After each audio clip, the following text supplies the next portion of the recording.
from Thanksgiving, Chad Prevost, and every listener out there. Hey, man, did you have a good holiday? You went to Missouri? Yeah, that's right. Welcome back to you two. And, I almost need a vacation from my vacation, but it's good to be back. It is tough coming back. I don't know. You have to, it's playing into shape. It's like coming back into camp, especially after a big holiday. Yeah. Because we've been out since, Tuesday. Especially with all that tryptophan I took in. Tryptophan. I heard that's just that's fake, though. That's not real. That doesn't really do anything. Yeah, I've heard that, too, but I was sure drowsy after I had a whole lot of it. Did you do any Black Friday shopping, or did you go out, on Thanksgiving at 5 p.m.? I did some Black Friday movie watching. Saw Knives Out. Oh, that's the guy who ruined Star Wars directed that. Fantastic movie. Fantastic. Was it good? What's it about? So good. It's like a Agatha Christie kind of stylish, whodunit with great acting. Yeah. Really fun. 96 on the tomato meter. You didn't see Frozen 2?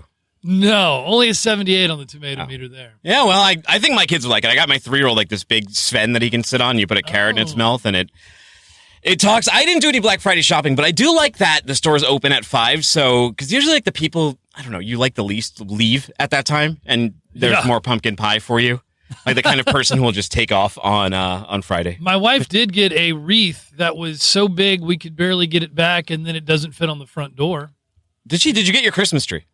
We did. We got our Christmas tree delivered to us, Dooner. Delivered to you? Yeah, fresh cut from a farm. Yeah. Through our church. It was a fundraiser for our church. $75 for this tree. They deliver it to you, and it's ginormous. It's the biggest tree we've ever had. Was it one of those ones like a raccoon inside? It was scraping the top of the ceiling. Oh, wow. Yeah, it was. Impressive stuff. Oh, very.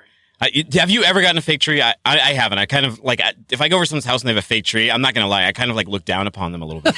You do? Yeah. Well, the thing is, we wanted to go to the fake tree a few years ago, but it was such a sad experience. Yeah. We've been doing the live trees all of this time, and you go to Walmart and it's the fluorescent lights and everything's white, and you're getting a fake tree. Yeah. It's, I don't know. Yeah. My parents did it for years. It didn't bother me too much. But you know who's not fake? Our sponsor this month, it's DDCFPO.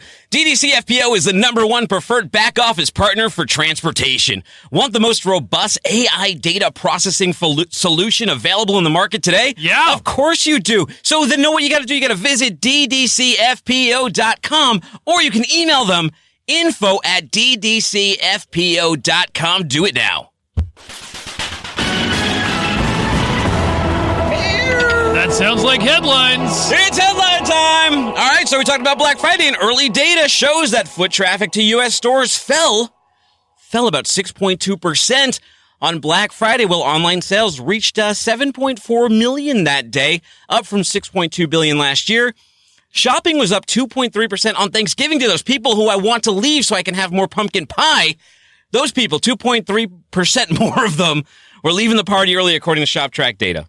Yeah, the surge in online shopping, of course, isn't surprising. 7.4 billion is a new record, and with today being Cyber Monday, who wins? Cyber Monday or Black Friday? What do you think? Oh, you already know. I know the answer. It appears retail in and outside the stores will have legs this holiday season. What about you guys out there? In fact, according to ShopperTrack, 8 of the 10 busiest days for retail in 2019 are still to come. Yeah. By the way, Dooner, did you buy anything over the weekend? I saw you at Walmart. I had a bunch of groceries in my cart. I had Well, I mean, I wasn't even counting that. Oh, you don't count like groceries as like a purchase? I mean, it counts. I bought I saw you there too.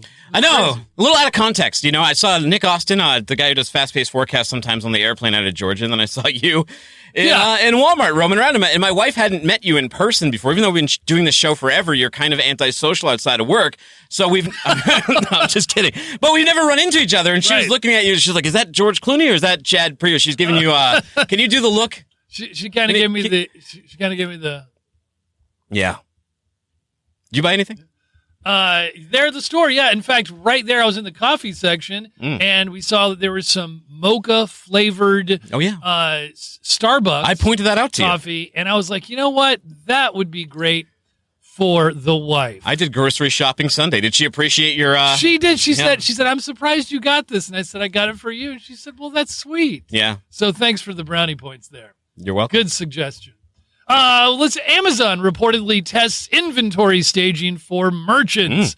Storage and replenishment service allows products to be stored near fulfillment centers to allow faster restocking during the holiday rush. Amazon is reportedly testing a new service that allows merchants to stage inventories near fulfillment centers to meet holiday demand. Amazon is piloting the new service called, again, Storage and Replenishment in Ontario, California, and plans to expand it elsewhere in the U.S. Bloomberg reported this on December 2nd, citing documents it reviewed. The e-commerce giant is looking for a way to handle larger holiday volumes. The service aims to alleviate pressure off its primary facilities while mimicking restocking items.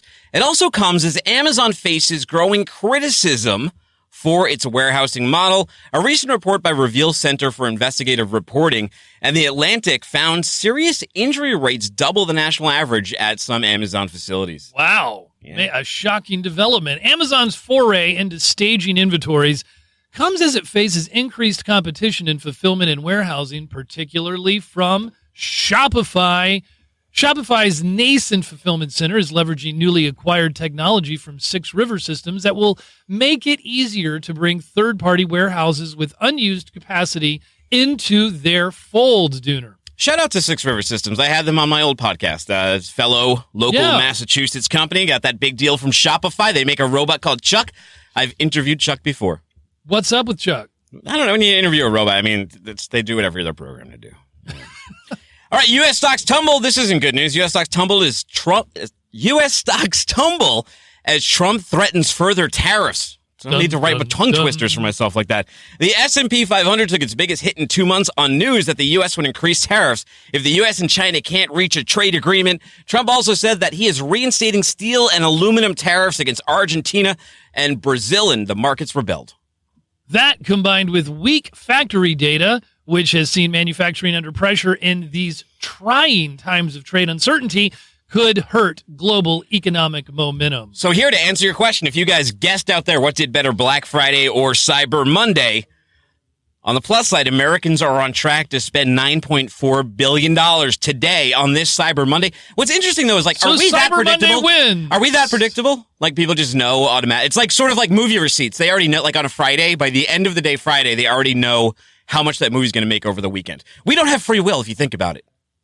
No, just kidding. We're robots. Or do we? I don't know. We're living in a simulation. Yeah. I mean, are we the originals or the clones? Stay tuned. Who knows? Union Pacific sues Texas town over 1870s era jobs promise. It's about time. Union Pacific is suing the city of Palestine, Texas, to nullify a 150-year-old contract to keep a certain number of jobs in the town indefinitely. The agreement between Union Pacific and Palestine, which was signed in 1872, dates back to the days when the city was at the crossroads of several railroad companies that promised to keep jobs there indefinitely, according to the Palestine Herald Press. That's like back when people used to rob trains, like the Great Train Robbery in Jesse James. Oh, those good old days. Union Pacific's lawsuit filed November 27th with the U.S. District Courts in the Eastern District of Texas alleges the railroad's contract with Palestine should have been invalidated when the Federal Surface Transportation Board became the nation's regulatory authority for freight rail in 1996 and again in 1997 when the Union Pacific merged with... They're just getting around to this now? Yeah, it's changed. 20 years. What's 20 years? Time moves slower in wherever this was. Between centuries. Yeah. The agreement requires the Omaha, Nebraska-based railroad to keep 0.52% of its total jobs in Palestine, local officials said. That's very specific. Union Pacific operates around 32,000 miles of track in 23 western states. The company has had around 37,000 employees in its last earnings report. Palestine Mayor Steve Presley told the Herald Press the city would fight the lawsuit, Presley said, the city council will decide on the best course of action once we have a chance to discuss the lawsuit. Personally, I will do everything within my power to keep all jobs possible here in Palestine. Speaking of jobs, you know who's joining us? We have one of our newest employees, Freight Broker Live, is a gentleman named Stephen Oatley. He's going to come in here for a little interview segment as we introduce him to the What the Truck audience. You guys might know him from Freight Broker Live. Longtime fan. Count them, five good minutes. First time in the booth. What's up, man? What's going on? Right to the mic. All right, Stephen. People who might not be familiar with you, you're Stephen Oatley. You're from New England, Massachusetts? Originally, yeah. Massachusetts, but you come up here from Florida. I did. And what are you doing these days? What's Freight Broker Live if people aren't familiar? Freight Broker Live is a online talk show where I guess talk freight. So I talk about what it's like to be a freight broker. And I have a unique perspective because I used to be a carrier and used to work as a shipper and used to be a logistics manager for shippers and a consultant. So I have a little bit of a different spin on the brokerage perspective. And I feel that it's allowed a lot of people to actually receive logistics in a different view. A voice to the community, right? Right. Well, what's that spin? Sometimes you'll talk for an hour, I noticed, and sometimes you'll do a marathon like what you did on Saturday, I believe, where you went like 7 hours. I did. That was impressive. Are you ever going to do anything like that again? No. Oh. But you did a 7 hour long. That was like the Tom Brokaw of freight right there, doing 7 hours. What were you doing? What were you riffing on for seven hours to the community? I was teaching the startup of how to start a trucking company from the very beginning. So from the idea of just getting the idea to actually I showed how to do the filing. Yeah. And you weren't like unlock the door, turn on the lights.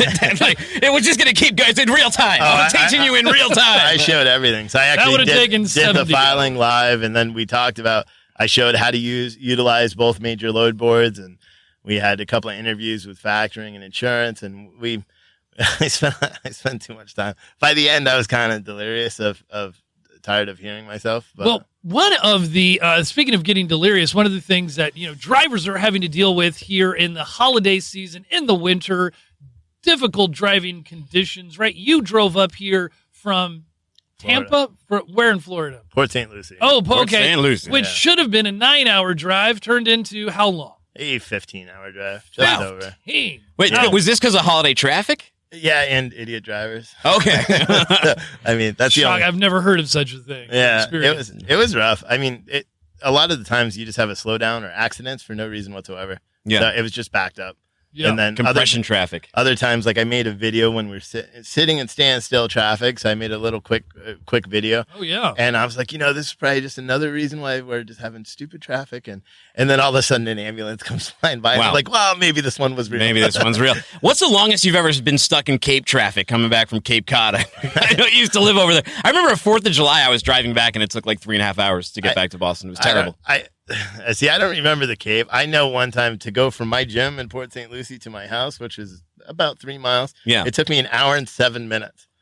Brutal. Wow. Brutal. That's deep city traffic. When I was driving back from Missouri from earlier, like the compression traffic, it's wall to wall coming down the mountain, and you're headed, and there are these dudes that like run up on people's, on their tails and just stay there. Or then they'll like dart into another lane and just stay on their tail. I'm like, what is that accomplishing? I told my wife that yesterday because I was driving. And it just makes people mad. Makes me mad. just thinking about it. You break a lot of stories. You cover a lot of crime. You break a lot of stories. How do you source those, and how did you get into the media side of this game? I got into the media side out of I don't know. But in terms of sourcing things, I believe in an extensive amount of research on pretty much everything I do, from even as a broker on sales prospecting. I would do way too much research and figuring out who a customer is, and the same thing with carriers or any consulting client. And I take the same approach to media and researching articles. And I found that just by utilizing every possible viable product out there, it helps me to be able to pick out pretty good articles. What's story of the year? Story of the year, or the biggest story crime-wise or anything that you've covered? I mean, That you've covered, not in general freight. Okay. Well, the OmniTrack story is probably the biggest one that I broke. Yeah. With the ELD shutdown, but personally, the lobster one, and I don't know if I broke the lobster. I wrote about it first, but yeah, the lobster, the broker lobster theft. Yeah. We talked about that. People love a little lobster theft. Yeah. That was a fun one. As a broker it's too. sad, but when you think about it sad? from a, because they lost freight, I guess, because they were stolen lobster. Yeah. Oh, all right. I mean, sad for the he likes people the who, lobster. I guess so. Oh, I love the lobster. Yeah. Are you kidding me? You were saying there were rats of the sea, though. I'm saying Like they cockroaches. were Like sea the rats of the cockroaches. sea in Oh, what do you previous consider century. them? I consider them a lovely delicatessen. No, actually, I don't. Ever since I read David Foster Wallace's "Consider the Lobster" and how they're treated, I feel differently about consuming. Have you seen Jake Gyllenhaal's The Lobster? I have not. Oh. No. Was that Jake Gyllenhaal in that? The lobster? In a movie, right? I think he was. He turns into a lobster at the end in the woods. I actually don't like lobster at all. But Really? which is sad because I'm from the Cape originally. So pretty and much it's got a lot of protein, and you must consume a lot of protein as a power lifter. I do, yeah, but mostly whey protein, like an actual shake. Oh, so. Yeah. right, yeah. That's all right, we have time for one last question. Well, I guess you're kind of porting some of your stuff over here. You're moving over, so we can't really plug anything necessarily yet. But I guess if they want to check out your previous work, they'd go to Freight Broker Live. Yeah, you can check out Freight Broker Live on Facebook or YouTube, or you could follow Freight, so with FR, the number 8, Broker Live on Twitter, because that'll be the continuous Twitter, and I'll always update it. Wow. All right. Well, it's great to have you on. Yeah, thanks for joining us. Stories. Good to have you on as a Freightcaster. Yeah, we look forward to having you on more programs. See ya. All right, Stephen Oatley, ladies and gentlemen. Yeah. And now. That was 5 good minutes, but now it's time for a little segment we like to call Strickland Business with our buddy Zach Strickland. Here he comes. You know him from FreightWaves now. Hey. He's a former off the supply chain champion. Once off the supply chain champion, always an off the supply chain. But I think you could win it too often.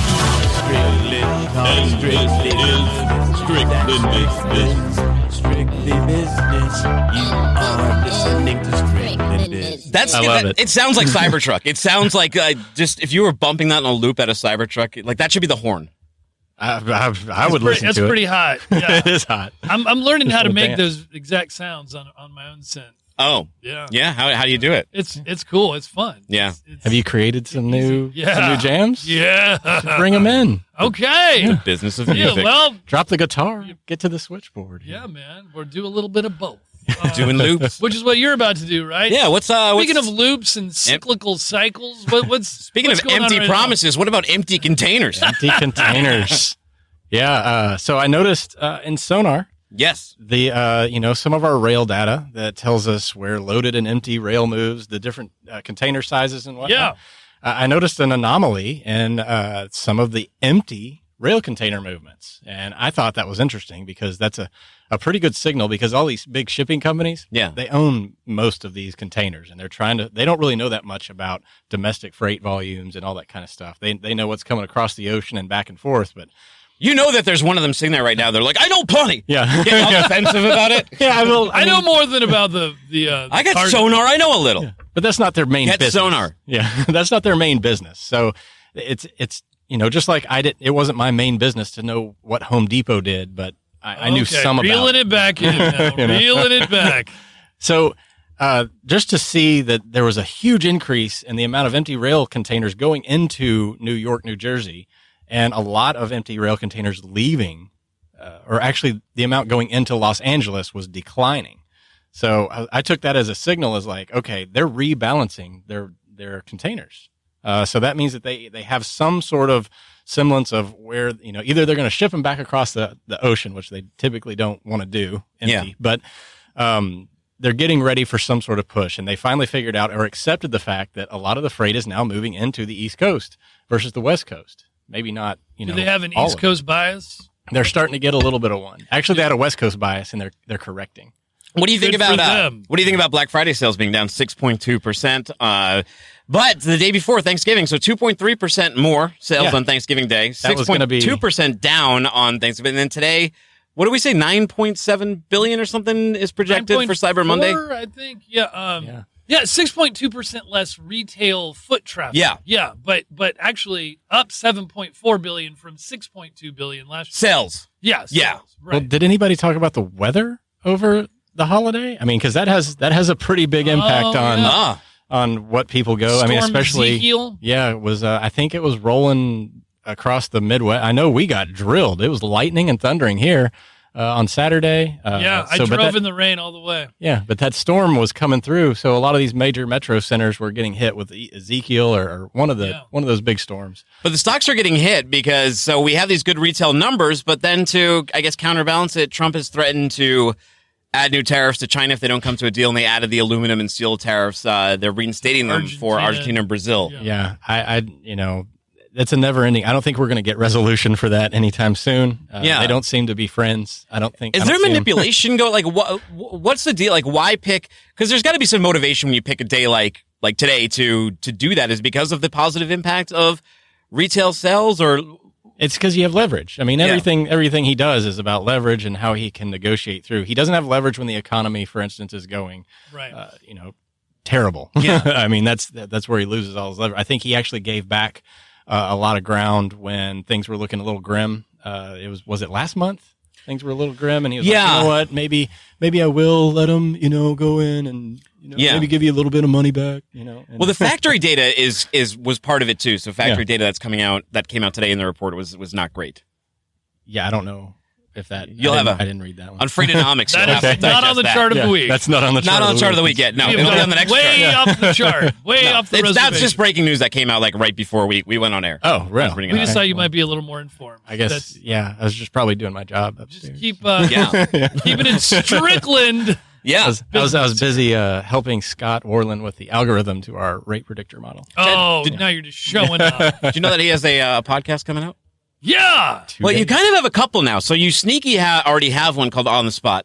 Yeah, it's not really a podcast; it's a video. I mean, it's a show. Well, it's more. I would say it's more a podcast than a show. Yeah, because you don't really show anything in video, so it may as well be a podcast. Sure, it's me and JP every Friday. Yeah, talking about what's going on in the market, on the spot market in general, or just in the general freight market itself, near term type conditions. Yeah. We're blurring the lines, though. A lot of our podcasts are also being filmed, like Freightonomics. I don't know right out the gate if it's going to be filmed, but in December, it'll join the FreightWaves TV roster, so download the FreightWaves TV app. There's also a FreightCast app that's going to come out soon, too. That's cool. Are you going to call it Strickland Business? No, it's Freightonomics. Oh, Freightonomics is I've heard of that. Yeah. Me and Anthony Smith are going to kick it off. Oh, that's right, of course. Yeah. Yes. So he's the macro guy. I'm going to be the freight guy, and we're going to go back and forth, and we're going to argue. We're going to get into it a little bit. I think. Good. Yeah. What do you guys typically have as spats about? What do you, like Chad and I have our little spats. What do you guys disagree on? So surprisingly, he is into these kind of sentiment indexes and things like that. The government data, because he's been conditioned to like government data and all this kind of stuff. And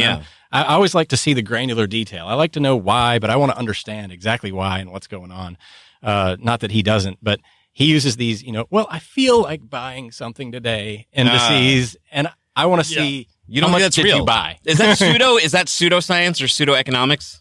Well, I would call it pseudoscience, economics, pseudomath. You're the dynamic duo.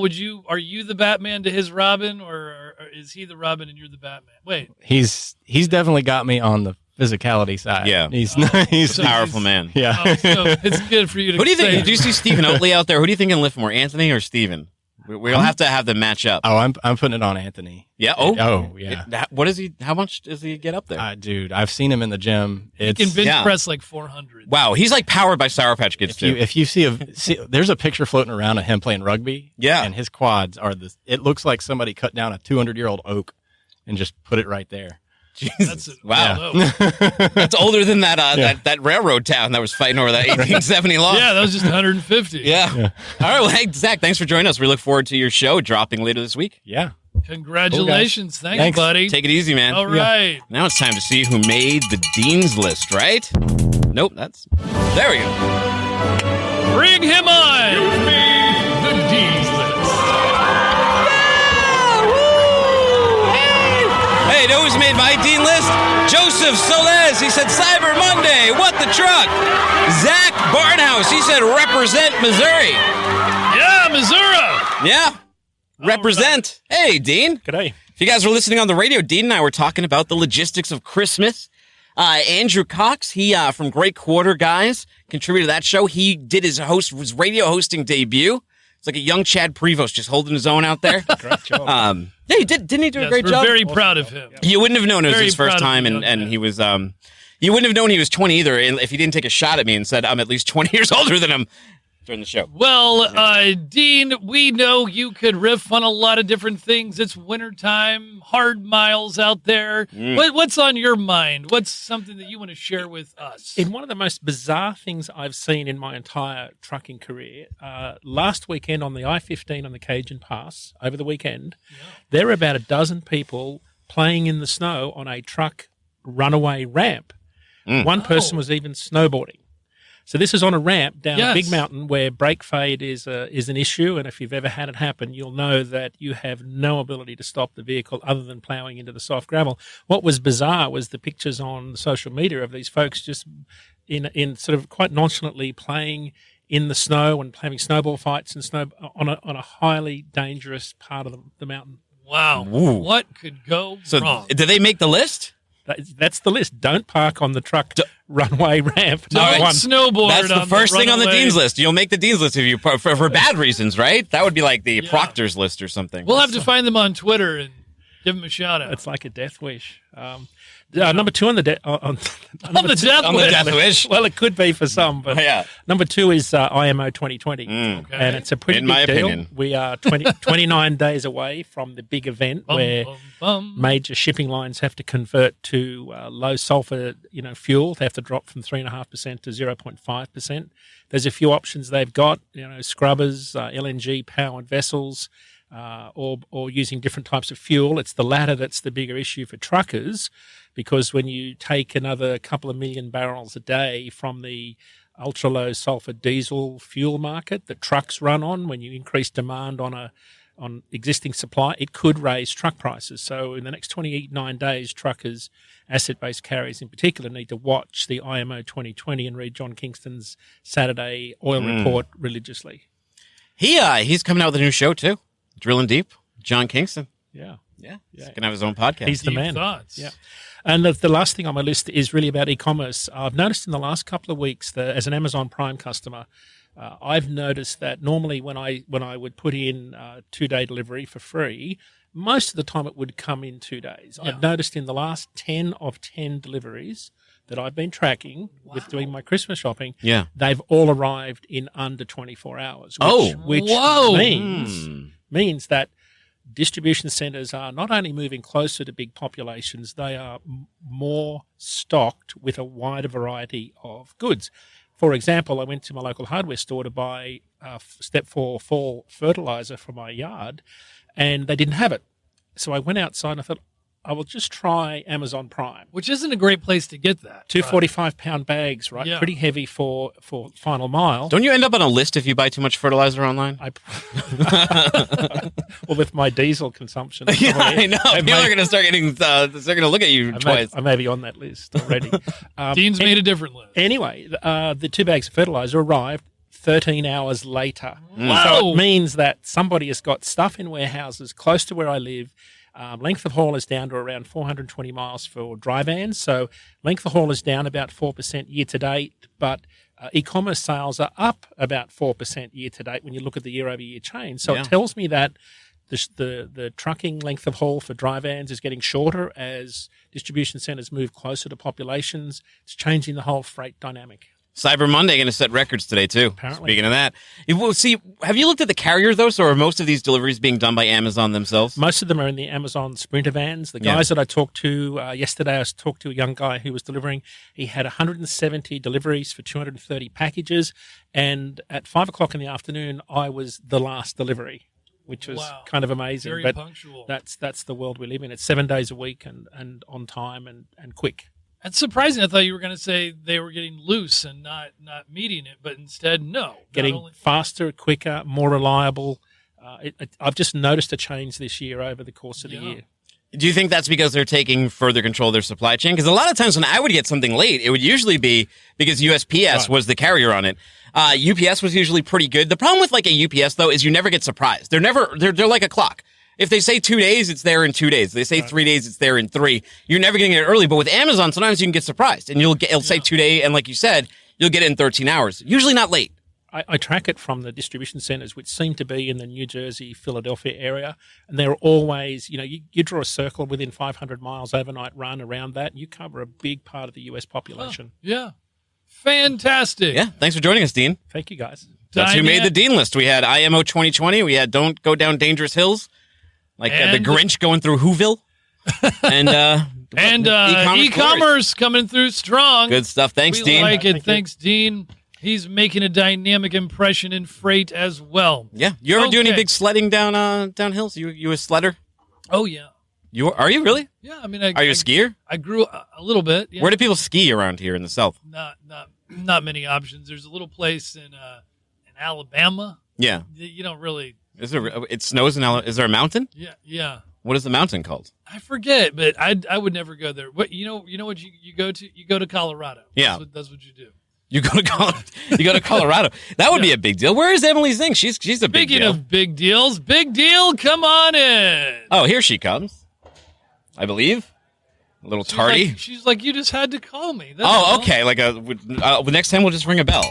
There we go. Like a little dog. Every time we do that, an angel gets its wings. That's what my dog does when she has to go to the potty. deal. She rings a bell? Yeah. Oh, you like door trained She's her? bell trained. Wow. I trained her.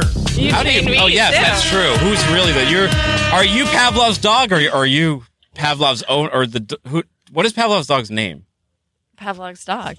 No. I don't know what the dog's name Pavlov is. Sparky? is that, and the dog. I don't it's know like the dog's Frankenstein's name. monster. His name's not Frankenstein. That's Frankenstein, and then it's like Pavlov's dog. But what is the dog's name? If you in the comments, what is Pavlov's dog's name? Someone let us know, please. Let us know before the end of this podcast. Please. So, you've had a jam-packed show so far. Lots of people, new face. Jam-packed. Yeah. And we got some really good questions, so I'm excited. Who gets to go first? And I believe I think it's mine. My chance. Your chance. My time to shine. Okay. Well, this is interesting. Maritime, air, and overland trade routes in Europe are being piggybacked by criminal gangs deploying the latest digital supply chain technologies to help meet the rapidly growing demand for illegal drugs across the EU. Interesting. Big deal, little deal there, Dooner. I'm gonna say it's a little deal just because with all technology, I mean, drug dealers were some of the first to jump in the digital game. With talking about like the dark web and then appropriating Bitcoin and appropriating any type of technology. It's always going to fall into unscrupulous hands at some point. So, I mean, I don't know what that necessarily says other than like there's some drug lords out there that are way more efficient at running their supply chain than some legacy companies. Yeah, it's a big deal. We've got it all mapped out on our FreightWaves. Actually, it's through our American Shipper site. It's kind of an amazing logistical operation. These things are in the billions of dollars, and it's mainly a growth in maritime traffic, I've noticed from the charts and stuff. So a big deal. I mean, people are getting their drugs, and in great supply. Lots of points. It seems like Spain, Italy, and France, boy, do they have a lot of opportunities for drugs. Don't give them any ideas over there, Chad. Well, I think e-commerce, too, is a big reason. It just gives another entry point. It's very easy to smuggle things because there's just so many packages. You're not checking everything. Drugs in the boxes. Yes. And it seems like we're hearing about more drug busts like every week in the news, but if you think about it, it's only like one drug bust. And obviously, there's like millions and millions of drug packages. We just hear about the big bus. Okay, French-based third-party logistics provider FM Logistic has introduced the Ergo-Skele, an ergoskeleton designed to assist warehouse employees to move packages and help protect their bodies from strain. So basically, it keeps you upright when you go up and down, which is really cool. But hold on, Greg Hall says that Pavlov's dog's name is Birka. Oh, okay. All right. Okay, thank you. We'll take your word for it. Yeah. I don't know how to pronounce it. Let's see. I just told you, Birka. Birka. See, Birka. Birka. Is it German? Now I do know how to pronounce it. Is Pavlov Birka? Let's see. So I think that this is a little deal, this Ergo-Skele thing, because it only helps with a weight 55 pounds or lighter. Like that's where I would be. That would be my turning point is when it gets to be heavier. Then that could make a difference. So. What about for the little petite females needing help lifting stuff, Chad? We all don't power lift. Yeah. Me either. But no, I just think it's kind of neat. I mean, with robots coming in, Like this little like skeleton that supposedly doesn't get in your way. Like, no, he's wrong. It's a bit. huge deal because it's helping people with mobility. I don't think Chad's ever maybe broken a bone or something or had any type of disability, and maybe that's why he's so insensitive towards people with those types of constraints put upon themselves. To me, it's kind of like I love the movie Aliens, and when Ripley has the big exosuit and she's walking around in there, this is just another step towards that about just becoming mechanized. Yeah, and I like the fact that this job is not being replaced; it's being helped. Yeah. Okay. Okay, Diener. Inca Group, the holding company that runs the majority of IKEA stores, recently acquired a more than 40,000-acre pine forest in Texas. The purchase was an investment to source local wood for IKEA's home products. Big deal or little deal? I was watching Broken on Netflix. It's a new series. I don't know if you guys have seen it, but it deals with like the counterfeit. It's the same people who did like Anthony Bourdain's No Reservations and Inside the Box. No, just Anthony Bourdain's No Reservation. I'm familiar with that. Yes. They have the series Broken, and there's four different things they cover on there. One of them is makeup and all the counterfeiting, and that one's really good. And they also cover furniture, right? And IKEA is one of the major companies focused in there because of their one of their dressers, I forget the name of it, but it topples over. Yep. And they were like, well, the onus is on the consumer to moor it into the wall and stick it into the wall. And people are like, no, you can't just have a dresser that can fall and crush kids. Stop being so insensitive. IKEA, right? Yeah. That's Chad Prevost's domain. No, I'm very sensitive about dressers falling over on people, though. We still need an IKEA, like, over here, though. So it's a little deal until, I don't know, they buy a Tennessee forest near Chattanooga. I will have to say, though, that, like, I mean, those really tall bookcases, like, I mean, you do have to moor them into the wall. They're going because it's junk. Fall. No, it doesn't matter how, if they're big, like, they can come down. It's like prop furniture. Yeah. I think that this is a pretty big deal because part of the strategy, apparently, from IKEA is that they are purchasing what they're calling locally sourced small, they're going to say that it's sustainably farmed pine forests and forests. And in this case, this is the largest purchase of the several that they've made in the United States. Usually they're more in the range of, I think, 16 to 25,000 acres.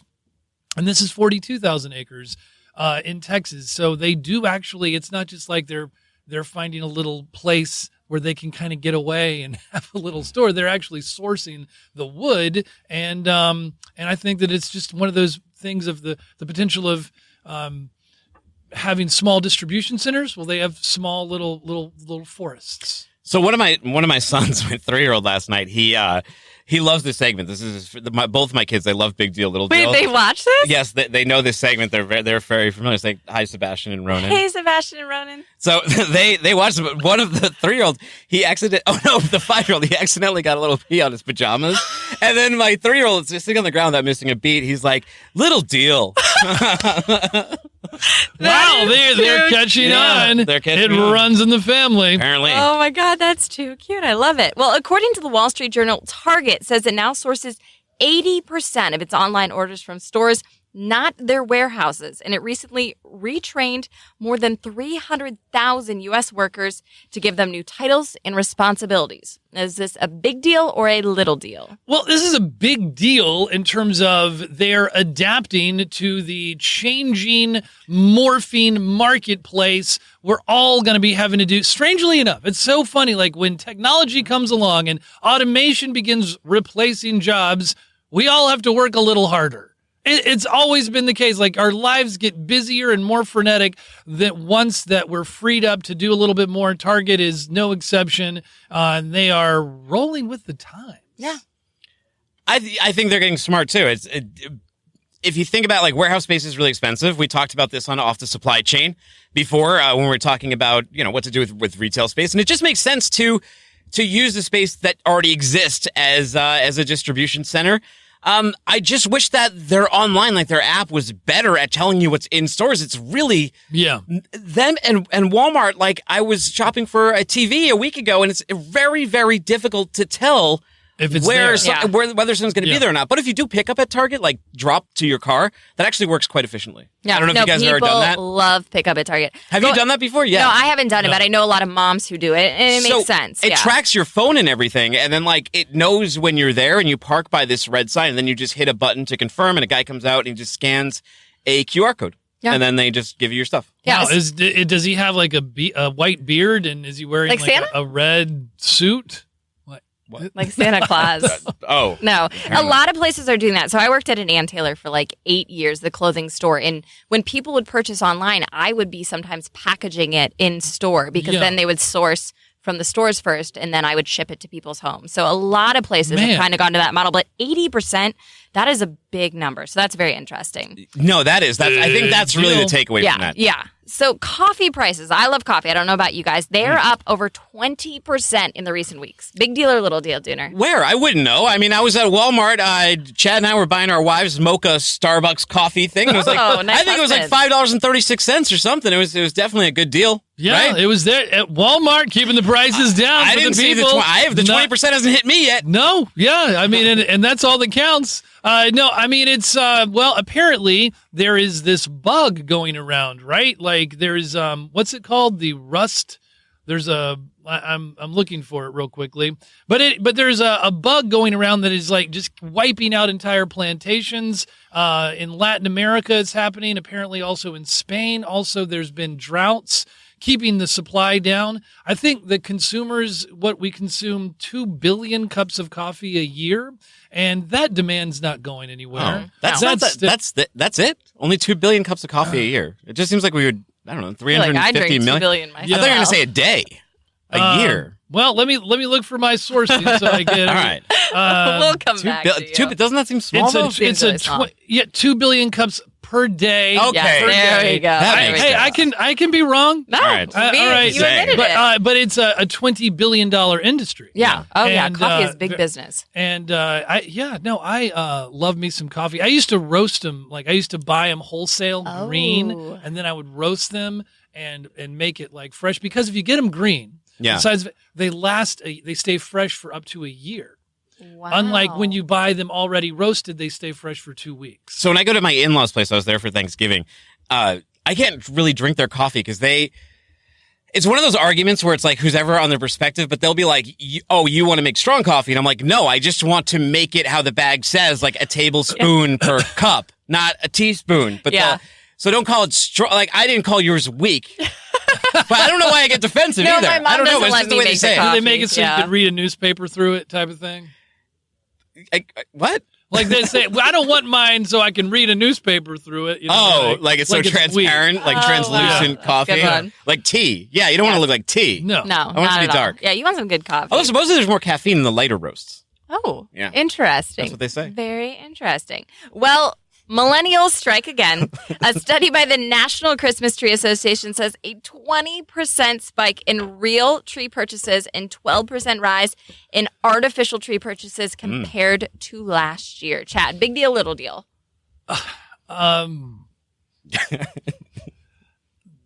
Big deal, I guess. I'll just say, fairly. I mean, it's like millennials. They're hopping on the What can't they do? Christmas tree train. A lot of stuff. They get blamed for everything, but they're also getting credit for the 20%. I find like I am so much more into getting a real tree. So I'm happy to see that there's more real trees being purchased than fake trees. It's so depressing to get a fake tree. I like the smell. You want the smell of a real tree. You know, millennials just hanging jewel pods all over their Christmas trees and whatever they do with their lives. Will be banned. No, that's even more Gen Z. I like that there's a 20%. Oh, that was on Broken too. That there was a thing on vaping and how like 80% of like high school kids are vaping the jewels. And I see them walking around Chattanooga like these 14-year-olds just vaping. Yes. It kills me. And it's gone down a little bit since it's been repressed a little bit. You know, like but they're still there. Like deals being made in high schools everywhere. Yeah, when I was a teenager, like like regular smoking like spiked in the 90s, and I think it's because of that Pulp Fiction poster, and like there are a lot of movies that like made it look cool, but like now the good news is it's down to like 3%. Yeah. It was at like 33%. The thing is, you could barely get away with smoking on school property, Yeah. right? Because it was so smelly, and then it lingered on your fingers and on your breath. You would and have all to the sneak. things. You'd have to be sneaky. And believe me, I got busted many a time in high school trying to get away. But the vaping, it's practically invisible. You could be doing it right now. Flash drive. Yeah. So like, You could be doing it right now and nobody would know. You could be zeroing the hit, as they say.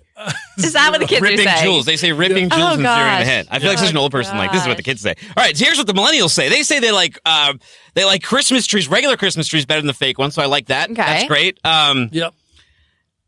Dean was talking on the radio. He was saying that I guess the big deal here is that in 2009 during the recession, they didn't plant enough trees, and it takes 10 years for the tree to mature. So trees could cost more money. I know I bought mine down the street. Chad paid $75 to his church, so I guess it was a charitable donation. I guess that's fine. But this is amazing. Like when it's so big, I did wonder. I was like, how many years has this tree taken to arrive at its size? I got a 7.5 footer down by Walmart on the whatever that street is over there, where they have the big inflatable Santa Claus. Yeah. My wife is she's one of the long needle ones. She's bugged us. For years. And they actually had some there, and it was $55 for a 7.5 footer. Wow. So pretty good. Do you have a tree? I don't. I sometimes get like a little. Oh, Charlie tree. Brown tree. But my dog, do you dress she's her up? nosy. Do I dress my dog up? Yeah, for Christmas. Like she likes wearing clothes, but no, I've never dressed her She likes wearing up. what kind of clothes? I just put t-shirts on her, so I like Michigan State. Well, it sounds like you basketball, do dress so her up. Yeah, sure, Yeah. but Oh, never in Christmas gear. Oh. So I should put her in some Christmas Michigan attire. State, but you went to Dayton. Yeah, my brother went to Michigan State, Oh. and I grew up outside East Lansing, so Oh, Okay. yeah, Oh. gotta represent everything. Yeah. Michigan, Ohio, all How about the those same. Dayton Flyers? Didn't they win something? No, they almost beat Kansas in the basketball tournament this they weekend, the Maui lost. tournament. They lost in overtime. Yeah, it was close. Oh, okay. Good game, though. Yeah. a lot of stuff going Dayton. on. Yeah. Go Well, Dayton Flyers. Emily, what's coming up on the what's coming up for FreightWaves So TV? I was a little late coming in here because I was looking at we got a brand new episode of Off the Supply Chain. We're talking China again because it's always in the headlines. Tensions rising. Tensions rising. Yeah. Really good panel on that. We have some great people who know China well, a few of them who actually lived in China for a while. So good to hear their take. And we're just constantly working on content. I know my team is working on a big project that we're starting next week. Don't really want to talk about that yet. teasing. But yeah, so some changes are coming, and I know we're just cranking out more and more content. And the good thing is you have so many podcasts, and a lot of those podcasts we're now going to turn into not just like this, video and audio. So you'll be seeing some new ones. And I know Steven was in here about 30 minutes ago, and you'll be seeing him on his own podcast pretty soon. So got a lot of stuff working. Yeah, he's bringing that Freight Broker Live brand to here. This week, I think Port Report might be debuting at, what time is that? Like, I think 3 o'clock maybe on Thursday. Yep. So that's going to be coming on. I know Zach and Anthony's show is starting up, and I think we're going to give them a couple weeks of recording. But great quarter, guys. They are going to be able to stream pretty much right away. Yeah. No, they have a good show, and a lot of people good feedback on that. A lot of I think they're 4 o'clock on Thursdays, right? So there's a lot of good content, and then we're constantly looking for people to be on-air talent. And I've gotten some good feedback from people here who are interested in doing an audition to do that. So that's always fun Fantastic. to continue to build the brand. We have to have like Freight Idol or Freightcaster Idol. Like, can that be a FreightWaves TV show? Who would you like, be? You out there? Who would be Randy? Who would be Simon Cowell? Who would be who? He's so jolly. He would have to be you'd Randy. be Randy. Yeah. That sounds like a fun role to play. You could be Paula Abdul. I'll be Paula. All right. But Simon Cowell was so critical. Yeah.